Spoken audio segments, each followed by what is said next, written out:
Hi, everybody. Welcome to Sunset Stitches. It's Trevor Conquergood, and it's Free Font Friday here at Sunset Stitches. And I'm super excited to announce that this is week 25 of our free fonts. And the font for the week is called Clockwork. And this is a really awesome font, you guys.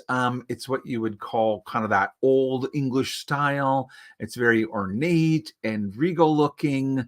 I'm going to take you guys on screen and show you how to use it and a little bit about what sizes it's best for. And so, yeah, you're welcome to visit our website anytime of the week of July the 5th until whenever the next Friday is to download this one for free. Or if you join as a member of my FTCU workshop classes or my Trevor and Friends Embroidery Club, either one, you'll have access to the font archive, and then you can download all the fonts on your own time. And so let's go ahead and bring my workspace bigger.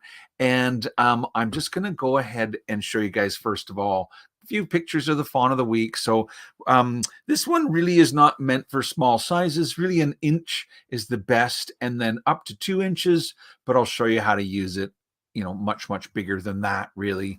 But the ideal size is probably around 1.5 inches. Looks just amazing. I used it down to almost 3/4 of an inch, and it still sewed out very well. But you'll notice there are some very small, thin areas and also some very fat, wide areas. So I guess that's what makes it look so dramatic. You'll notice that I used a middle split when I did my extra large sizes. So now I'm using the font to do the word sunset more like 3 inches tall. And so I'll show you how you guys can do that. But this is the font of the week. It's called Clockwork, and it's one of my favorites. So I'll bring up the Floriani software, and you'll notice that I have all the letters available here on my screen. But if I click, to start a new empty workspace, and I click on any of my text tools, so it could be a horizontal text or vertical text, circular text, whatever you want, text on a path. It'll always come up with whatever font you used most recently. And so for me, that's Clockwork. And so it comes up with the words my text, but I can just type out the word Trevor. And it always kind of makes me laugh because the old English V looks a lot to me like regular old letter B. And so it starts to read Trebor, but of course, you can always make changes to the designs if you don't like the way they turn out. But if I don't like any of the letter spacing, I can right click and do edit text. And that'll bring up, all the handles that you might want to use to just correct any kind of weirdness in the spacing where they seem perhaps visually too close together or visually too far apart. But it's pretty much as easy as that. You'll notice when you first start a segment that it's going to come up at around just over 1 inch or 30 millimeters. If I change this to inches, it's going to come up around 1.2. But you could easily change this to 2 inches and click apply, and everything just gets better. The only thing is if you get to be, much more than 2 inches, and certainly if I go to 3 inches, you're going to start to get the warning that your satin stitches are becoming too long. So I guess even at, maybe I have that turned off here. Let's check that in my properties under environment. Yeah, so I had the warning turned off, and just to go back to see at 2 inches, I shouldn't be getting the warning.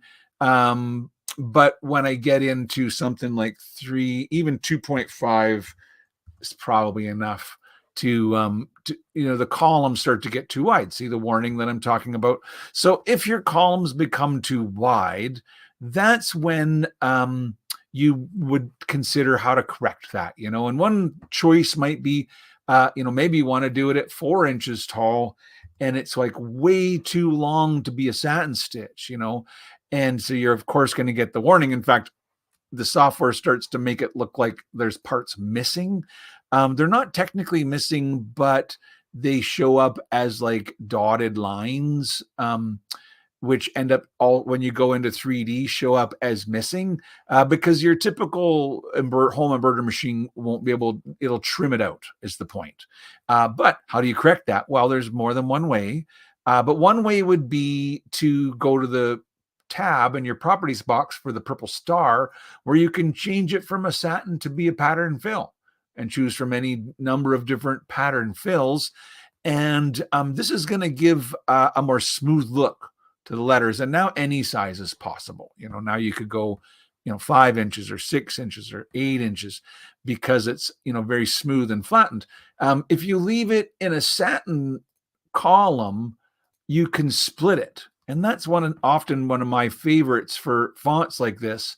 So instead of going to the purple star, I go to the one that looks like black lines with black dots on it. It's called the quality control, and it's got none turned on right now. Well, I'm going to go with the middle split, and it'll say it's 7, but you can decide at what size you want that middle split to happen.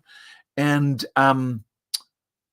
so notice what it does. It splits the columns up so that they're not quite so wide. And that gives a really interesting look to this font when it's done that way. And so you can control at what distance they split. So when you look at the tips and you see how it's not split in the tip, well, that's because it doesn't split until it's a distance of 7.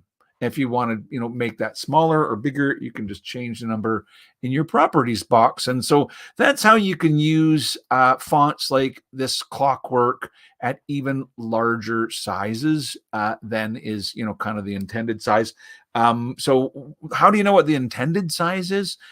Anytime you hover over top of the icon of a font, it will show you in its details the suggested minimum and maximum sizes. And so, that's all I have for you guys today. I really hope that you enjoyed the presentation. I hope you guys enjoy the font of the week.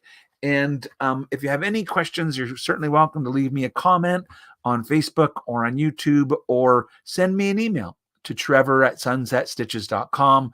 Until then, and hope to see you again next week. Have a great day.